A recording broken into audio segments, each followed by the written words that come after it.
మరింత స్ఫూర్తితో ముందుకు సాగడం కోసం ఈ క్లాసులు మీకు దోహదపడతాయని చెప్పేసి నేను ఆశిస్తున్నాను. ఈ క్లాసులు విజయవంతంగా 2 రోజుల పాటు జరగాలని చెప్పేసి ఆకాంక్షిస్తున్నాను. అదేవిధంగా ఇవాళ పరిస్థితి మనం చూసినప్పుడు ఇవాళ విద్యార్థులు ఇవాళ సమాజంలో ఒక ముఖ్యమైనటువంటి పాత్రని కొనసాగిస్తున్నటువంటి వారు, ఇవాళ విద్యార్థులు అనేటువంటి వారు ఇవాళ మొత్తంగా ఈ సమాజ మార్పును తీసుకురావాలనేటువంటి లక్ష్యంతో ఇవాళ ముందుకు సాగుతున్నటువంటిది. మరి మన పీడిఎస్ కు సంబంధించినటువంటి సూచనప్పుడు ఇవాళ సమాజ స్థాపనే పీడిఎస్ లక్ష్యంగా ముందుకు సాగింది. శాస్త్రీయ విద్యా సాధనగా ముందుకు సాగింది. ఈ 50 వసంతాల కాలంలో అనేక మంది విప్లవ వీర కిషోరాలు ఈ ఉద్యమంలో భాగస్వాములయ్యారు. శాస్త్రీయ విద్యను సాధించాలనేటువంటి లక్ష్యంతో ముందుకు సాగుతున్నటువంటి క్రమంలో అనేక మంది జాతిరెడ్డి, దంపాల, కోలశంకరు, రంగవల్లి అనేక మంది ఇవాళ విప్లవ వీర కిషోరాలు నేలకొరిగినటువంటి పరిస్థితి ఉన్నది. వాళ్ళందరూ నేలకొరిగింది ఇవాళ ఈ సమాజాన్ని మార్చాలని, ఈ వ్యవస్థను మార్చాలని, దోపిడీ లేని వ్యవస్థను మార్చాలని, సమాజం తీసుకురావాలని ఇవాళ ఈ దోపిడీదారులు అనుసరిస్తున్న పాలకవర్గాలు అనుసరిస్తున్నటువంటి విధానాన్ని కూడా ఇవాళ వ్యతిరేకిస్తూ ముందుకు సాగాయి అనేక ఉద్యమాలు చరిత్రలో. కాబట్టి ఇవాళ ప్రగతిశీల విద్యార్థులుగా ఇవాళ ప్రగతిశీల ప్రజాస్వామ్య విద్యా సంఘం కోరుకున్న విధంగా రేపు భవిష్యత్తులో మరింత ఉద్యమాలు నిర్మించేటువంటి విధంగా, ఈ సమాజాన్ని అర్థం చేసుకునేటువంటి విధంగా, ఈ సమాజంలో ఉన్నటువంటి అసమానతలను అర్థం చేసుకునే విధంగా, ఈ సమాజం ఎందుకు ఇవాళ ఒకే పక్షాన నిలబడి ఉంది, ఇవాళ ఈ సమాజంలో ఉన్నటువంటి రుగ్మతలు ఎందుకు ఉన్నాయి, ఇవాళ ధనవంతుడు ఎలా అవుతున్నాడు, పేదవాడుగా ఎందుకు మిగిలిపోతున్నాడు, ఇవాళ గంటకు ఒకడు ఆదాని అంబానీ లాంటి వాడు గంటకు 90 కోట్లు సంపాదిస్తుంటే ఇవాళ రెక్కల ముక్కలు చేసుకొని ఇవాళ రైతాంగం కానీ, కూలీలు కానీ, శ్రామికులు కానీ వీళ్ళందరూ కూడా ఇవాళ రెక్కల ముక్కలు చేసుకున్న చాలాంటి వేతనాలతోటి రక్తాన్ని చెమట చేస్తున్నటువంటి ఈ శ్రామిక వర్గం యొక్క ఎందుకు వేతనాలు పెరగట్లేదు? ఇవాళ ప్రగతిశీల విద్యార్థులుగా ఇవాళ మీరందరూ కూడా ఆలోచించాల్సిన అవసరం ఉన్నది. ఈ సమాజం ఎటుపోతుందో ఆలోచించాల్సినటువంటి ఉంది. ఈ విద్య ఎవరికి ఉపయోగపడుతున్నది అనేటువంటిది మీరు ఆలోచించాల్సినటువంటి అవసరం ఉన్నది. ఇలా ఎందుకు విద్య వ్యాపారంగా మారుతున్నదో, ఎందుకు ఉన్నవాడికి విద్య వరంగా ఉన్నదో, లేనటువంటి వాడికి విద్య ఎందుకు అందకుండా పోతున్నదో ఆలోచించాల్సిన అవసరం కూడా ఉన్నది. అందుకే సమాజంలో ఉన్నటువంటి ఈ రుగ్మతలన్నిటి కూడా పరిష్కారం ఏంటని ఇవాళ పరిశీలన చేసి ఇవాళ అధ్యయనం చేయాల్సిన అవసరం ఉంది. అందుకే పీడిఎస్ చెప్తా ఉన్నది, మేము కూడా ఒకనాడు పీడిఎస్ నుంచి వచ్చినటువంటి వాళ్ళమే.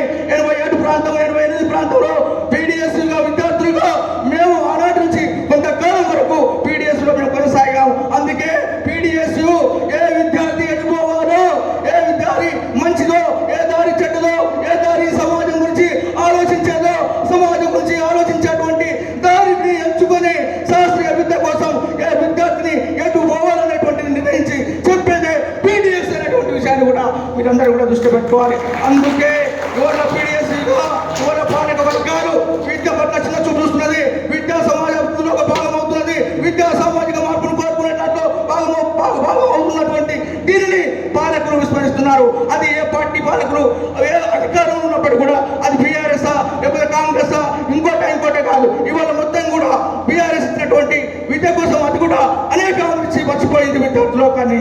అదేవిధంగా ఇవాళ కాంగ్రెస్ కూడా 420 హామీలు ఇచ్చి కూడా ఇవాళ 15% బడ్జెట్ విద్య కోసం కేటాయిస్తున్నటువంటి కాంగ్రెస్ కూడా ఇవాళ మర్చిపోయినటువంటి పరిస్థితి ఉన్నది. అందుకే విద్య అత్యంత ముఖ్యమైనటువంటిది భావించినటువంటి పాలకులారా మేము మనం ప్రశ్నించాల్సిన అవసరం ఉన్నది. 7% కూడా విద్య అత్యంత ప్రధానమైనటువంటి విద్య కోసం మీరు 7% కూడా నిధులు కేటాయించినటువంటి దౌర్భాగ్య పరిస్థితిలో మనం ఉన్నది. అందుకే రేపు పడికి సమయం ఎక్కువైంది కాబట్టి విద్యార్థులారా పీడిఎస్ అందించేటువంటి చైతన్యంతో పీడిఎస్ క్లాసులలో మీరందరూ కూడా ఇవాళ ఒకటే కాదు, సమాజాన్ని ఒకప్పుడు సమాజం సంబంధించినటువంటి ఇవాళ